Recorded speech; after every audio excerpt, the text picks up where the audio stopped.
Please subscribe, like, and share. It really helps us out. And of course, if you have any questions, comment below and we will answer you as soon as we can.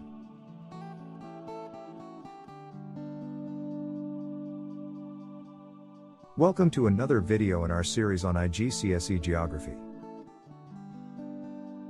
In today's lesson, we will be looking at Theme 2, at a case study for development dynamics. In this case, India. If you haven't seen our previous videos, click on the card above.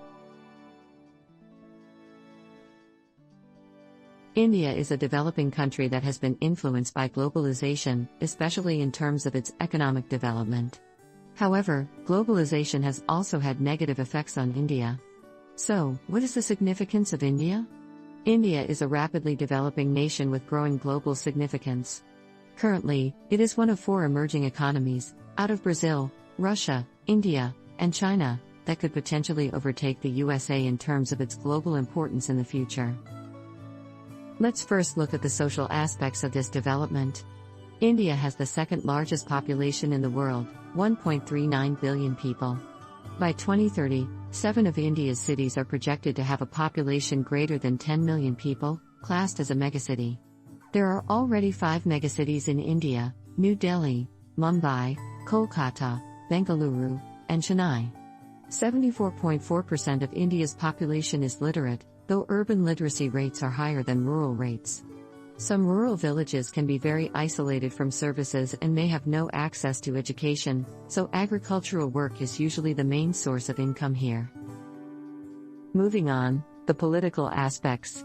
India's government is an active member of many international organizations, including the UN and G20. India takes part in peacekeeping missions in developing nations. India has the largest number of voters in the world, so is, arguably, a very good democracy. India tries to maintain good relations with its neighboring countries, but it does have political disagreements. For example, India has deployed the military to settle border disagreements with China. Lastly, the cultural aspects.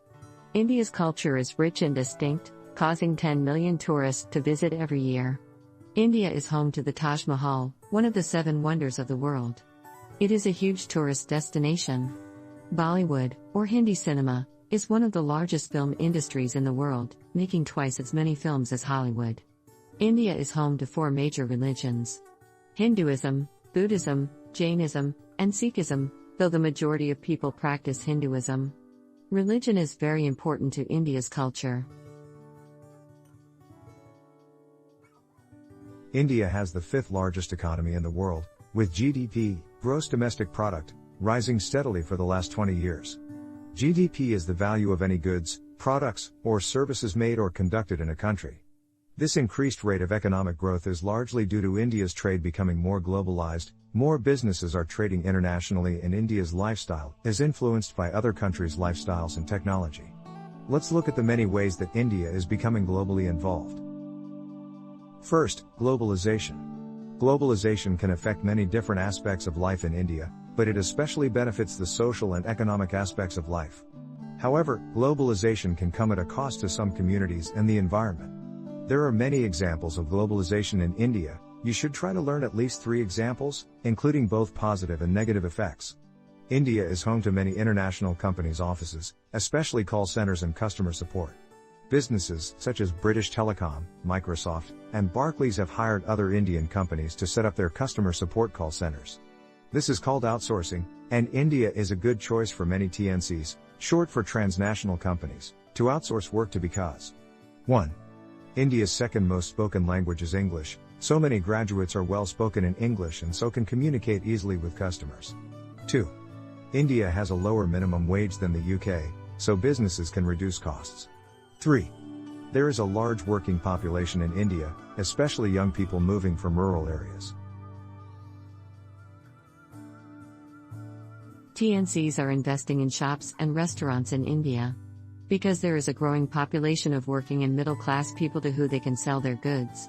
Some TNCs have even tailored their products to entice more sales in India. This is called Glocalisation. For example, McDonald's has removed all beef produced as Hindus do not eat beef and have created some Indian-inspired food. Examples are the Maharaja Mac, green chili, aloo naan, and the paneer passion. Some TNCs have exploited workers in India by exposing them to unsafe conditions and not protecting workers' rights. Especially in factories, workers may be poorly paid and work long hours with few breaks. To reduce the business costs, some factories are constructed cheaply and may not follow building regulations, putting workers at major risk. This lack of investment and care has resulted in accidents.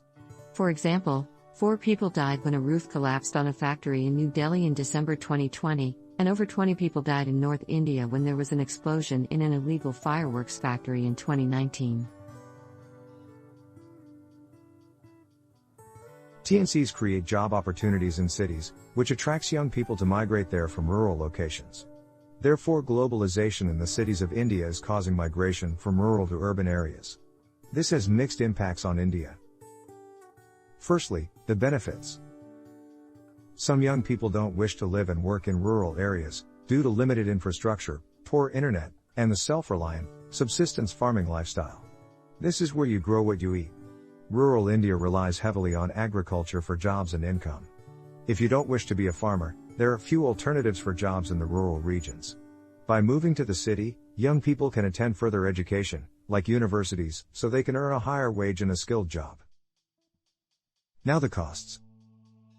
Rural-urban migration can leave rural areas without a young, working population, meaning older generations cannot retire from their work. There may be a shortage of farmers in the future, and parents may be left without children to care for them in their old age. Many migrants come to the city with little savings and cannot afford the price of living whilst looking for work. With no other option, many end up homeless, leading to the growth of urban shanty towns and slums which are often unsafe to live in. The urbanization of India's cities is resulting in the loss of natural greenfield land and the destruction of the environment. Green spaces are now being built at a rapid rate. In Bengaluru, 19 lakes have been emptied, filled, or built over as the city expands. In many cities, sewage from informal housing is emptied into local rivers, polluting the water. Overall, the biodiversity within cities has greatly reduced as concrete covers most land, and habitats are lost to housing or industrial development. Thank you for watching our video. Please like, subscribe and share. And comment below so we can clarify things for you.